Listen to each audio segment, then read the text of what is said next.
బురదలో దిగబడిన ఆర్టీసీ బస్సును స్థానికుల సాయంతో గ్రామస్తులు బయటకు తీశారు.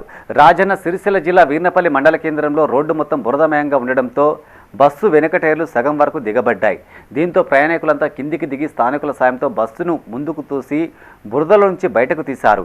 ఈ సందర్భంగా మాజీ ఎంపీటీసీ అరుణ్ కుమార్ మాట్లాడారు. కిలోమీటర్ వరకు చేపట్టిన సీసీ రోడ్డు పనులు సకాలంలో పూర్తి కాలేదన్నారు.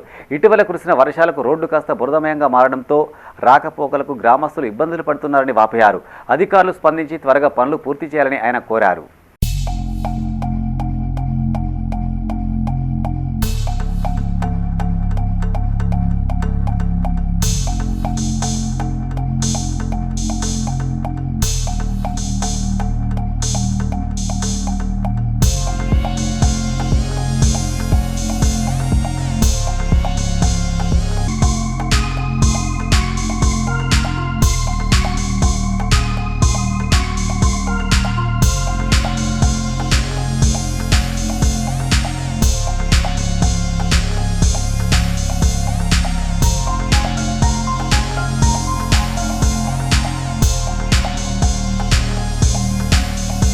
వీర్నపల్లి మండల కేంద్రంలో రోడ్డు విస్తరణ పనులు దాదాపుగా ఈ మధ్యకాలంలో జరుగుతూ ఉన్నాయి.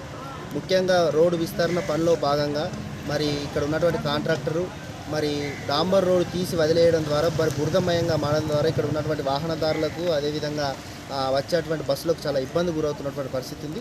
ఈరోజు ఇక్కడ వీర్నపల్లి మండల కేంద్రంలోని అక్కడ బురదమయం కావడంతో బస్సు కూడా దిగబడడంతో చాలాసేపు ప్రయాణికులకు ఆ బస్సులో ఉన్నటువంటి వాళ్లకు ఆ వెనుక ముందు ఉన్నటువంటి వెహికల్ కూడా ఇబ్బంది అయ్యేటువంటి పరిస్థితి తలెత్తినటువంటి పరిస్థితి ఉన్నది.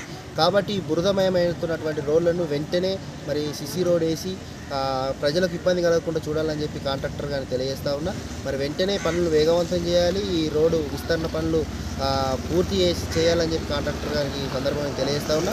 ముఖ్యంగా బురద వల్ల ఈ ప్రాంతానికి దాదాపుగా రోజు 1500 మంది విద్యార్థులు మోడల్ స్కూలు, హై స్కూలు ఇక్కడికి కేజీపీలకు వస్తూ ఉంటారు. కాబట్టి విద్యార్థులకు ఇబ్బంది అవుతున్నటువంటి పరిస్థితి, పూర్తిగా బురదమయం అవుతున్నటువంటి పరిస్థితి ఉన్నాయి. కాబట్టి వెంటనే కాంట్రాక్టర్ గారు స్పందించి మరి ఆ బురదమయం ఉన్నటువంటి రోడ్లను మరి ప్రజలకు ఇబ్బంది కలగకుండా చేయాలని చెప్పి ఈ సందర్భంగా నేను కోరుతాను.